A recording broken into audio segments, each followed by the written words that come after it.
The banner is wrong. That's the first thing you'd notice.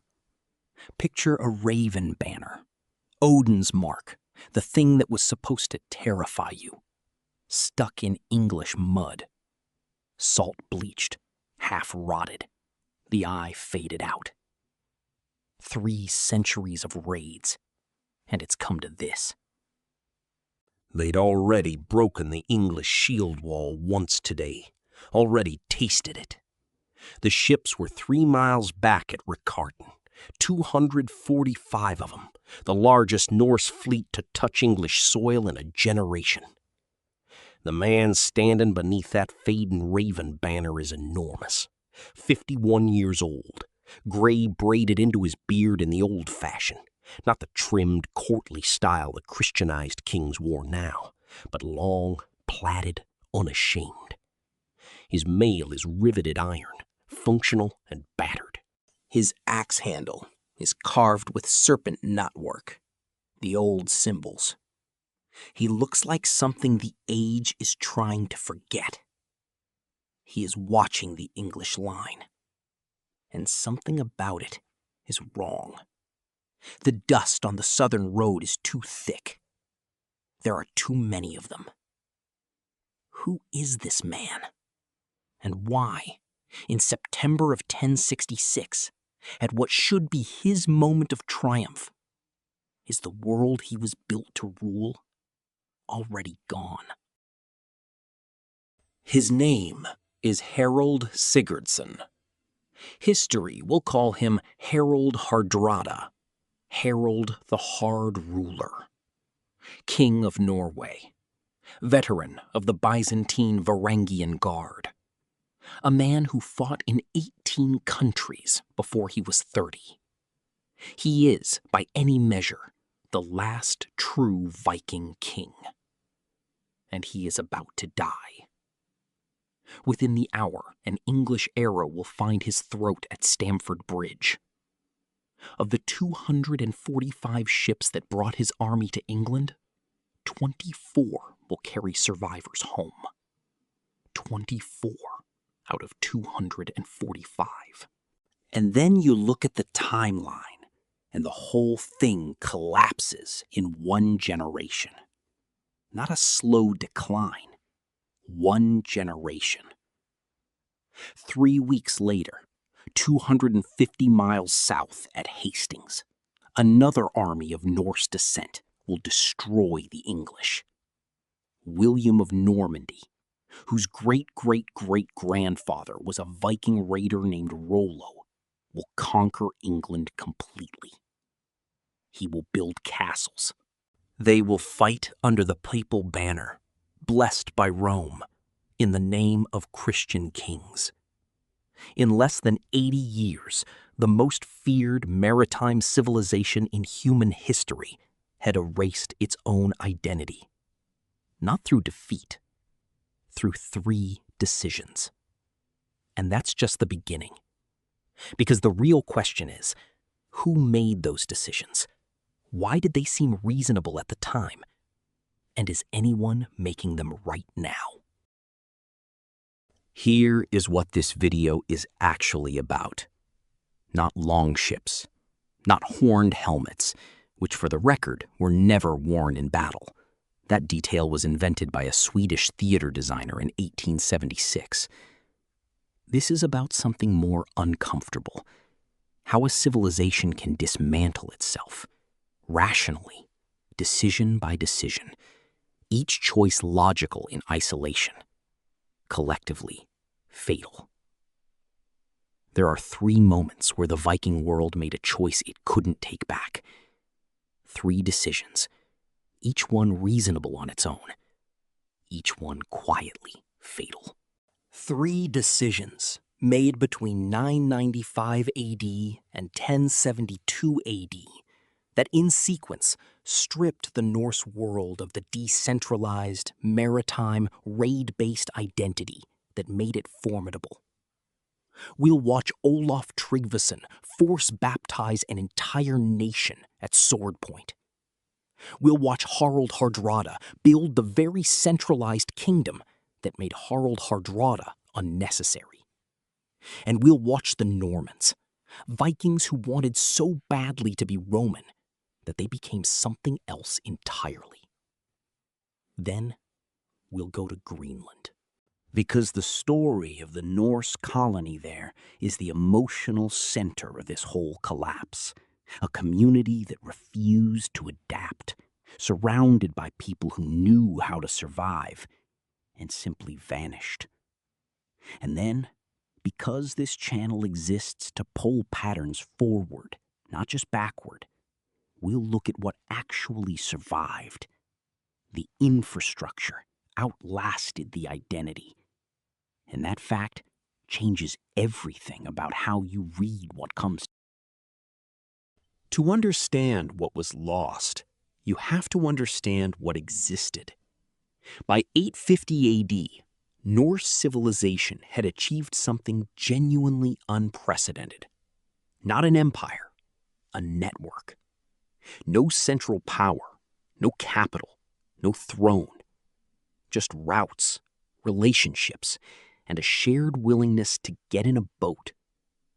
A decentralized, self-organizing web of raiding parties.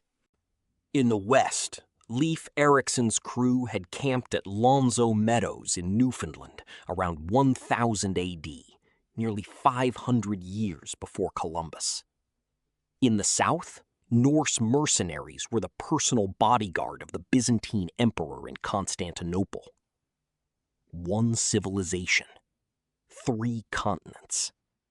The Longship itself was an expression of this philosophy. Shallow drafted enough to sail rivers, seaworthy enough to cross oceans, fast enough to beach directly on shore and depart before a defense could organize. The ship wasn't just a tool, it was the political unit. The crew was the constituency.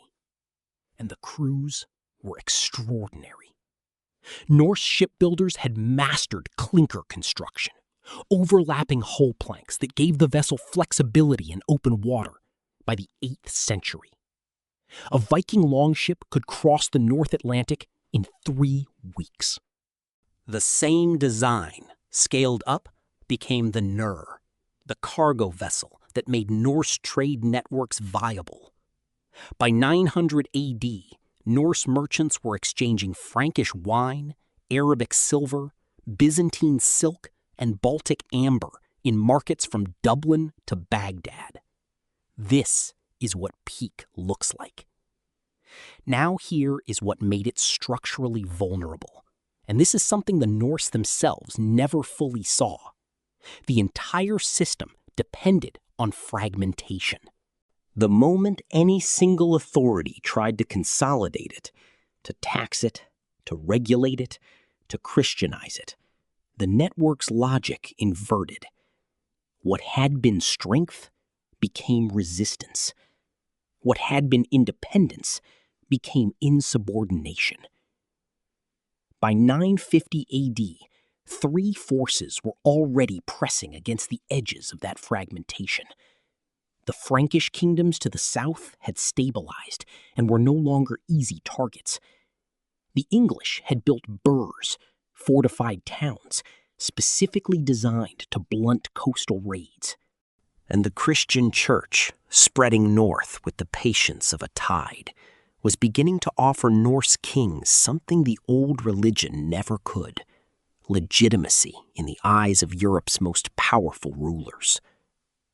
The Norse world didn't know it yet, but the conditions for the 3 decisions were already in place. And then, in 995 AD, a man sailed into Norway with a sword in one hand and a cross in the other, and everything changed faster than anyone thought possible. His name was Olaf Tryggvason, and he was not subtle. Olaf had spent years raiding in England and Ireland, been baptized in the Scilly Isles in 994 AD, and returned to Norway the following year to claim the throne, and immediately began what historians now call the most aggressive forced Christianization in Scandinavian history. He didn't invite conversion. He arrived at regional assemblies, the things, the Norse democratic councils, with armed men and a simple message: baptize or burn. Villages that refused had their sacred groves destroyed. Chieftains who resisted were killed or exiled. The bloat, the ritual animal sacrifice that anchored Norse religious and social life, was declared criminal. In 5 years. 5 years of rule, 995 to 1000 AD, Olaf Christianized the Norwegian coast by force. Now, and this is decision 1. Understand what Christianization actually destroyed. It wasn't just theology. The Norse religious calendar was also the raiding calendar. The great feasts of the year: Dísablót in February, Sigurblót in April, marked the opening and closing of the sailing season, the mustering of crews, the blessing of ships. The local Gothi, the priest-chieftain hybrid who led these rites, was also the social glue of the community. Strip the ritual, and you strip the organizing logic of the raid. You don't just change what people believe, you change what they do on Tuesday morning. Decision 2 arrived in the form of Harald Hardrada himself, our man with the raven banner. And this one is stranger, because it's a contradiction built into a single person. Harald spent his 20s in Constantinople as a Varangian guard commander. He fought in North Africa. He raided Sicily. He accumulated enough Byzantine gold to return to Norway in 1046 AD and buy his way to the throne. And then he did something no Viking king before him. He imposed royal law over clan law. He broke the power of the independent jarls, who had always been the operational commanders of Norse raiding culture. He didn't do this out of some rejection of who he was. He did it because he thought like a Viking. He saw an angle, and he took it. He did it because centralized taxation and law were what made a kingdom legible to the rest of Europe, what made it real in European political terms. So he converted, he legitimized, and that's exactly where the problem starts. The Jarl system, the decentralized clan economy, was the engine of Viking raiding. Every time Harald subordinated a Jarl to royal authority, he was decommissioning a raiding unit. By 1060 AD, Norway was more politically unified than it had ever been. And the raiding economy that had funded Norse expansion for 200 years was structurally impossible to sustain within it. Harald built the kingdom, and the kingdom ate the Vikings. This is the moment, right here, to return to what we saw at the Derwent River, that enormous man beneath the fading raven banner, watching the dust rise on the southern road. Now you know who he was, the last Viking king. But here's the partial answer to the question we opened with, and the part that should unsettle you. Harald didn't fail because he was weak. He failed because he was the logical endpoint of a system that had already consumed itself. He was the last expression of something his own decisions had helped dismantle. He crossed the North Sea with 245 ships to claim England, using the old Viking playbook in a world that had already moved past it. But that's only half the answer, because the third decision didn't happen in Norway. It happened in France. In 911 AD, a Norse raider named Rollo accepted a deal from the Frankish king Charles the Simple that should have seemed like a Viking victory: land, legitimacy, a Frankish princess. The territory became Normandy, Northmen's land. And within 2 generations, the Norse settlers there had stopped speaking Old Norse entirely. By 1000 AD, they spoke French. They built in stone rather than wood. They adopted feudal hierarchy, the most centralized, most un-Viking social structure imaginable. They married into Frankish nobility. They became, in every measurable way, more French than the French. And then, in 1061 AD, a Norman army under Roger I conquered Sicily, an island with Arab, Byzantine, and Greek populations, and created one of the most sophisticated multicultural kingdoms in medieval Europe. Roger's court issued documents in Latin, Greek, and Arabic simultaneously. His palace ceiling was painted by Arab craftsmen with Islamic geometric patterns. His grandson, Frederick II, would be called Stupor Mundi, the wonder of the world, by contemporaries who couldn't categorize him. The Normans had become something extraordinary. They were also completely no longer Vikings. 3 decisions: forced faith, centralized power, voluntary assimilation. Each one rational. Each one alone. Eric the Red founded the Greenland Norse colony in 985 AD. At its peak, it held perhaps 5,000 people across 2 settlement clusters on the southwestern coast. They built churches, 17 of them, stone-built, permanent. They raised cattle. They traded walrus ivory to Europe. They were, by any measure, a functioning community. The Inuit, the Thule people, arrived in northern Greenland around 1200 AD and moved steadily south. They had dog sleds. They had kayaks perfectly engineered for Arctic hunting. They had clothing made from seal and caribou that could sustain life at minus 40 degrees. They knew how to survive there. The Inuit had dog sleds for crossing ice, kayaks for hunting seal in open water, and layered animal skin clothing designed specifically for that climate. The Norse had their own tools and kept using them. In Greenland, in the Arctic. Excavations of the final Norse settlement layers dated to around 1408 AD, the last confirmed written record of the Greenland colony, show cattle bones. They were still trying to raise European livestock in Arctic conditions, while the people who knew how to live there were within trading distance. The colony didn't fall to invasion. It didn't flood or freeze in a single catastrophe. It simply stopped. The last settlers either died or left, and when a European ship arrived in 1721, there was nothing. 5,000 people. 400 years. Gone. Not because the land was uninhabitable, but because the identity had become more important than the adaptation. Now stay with me, because here is where the pattern becomes personal.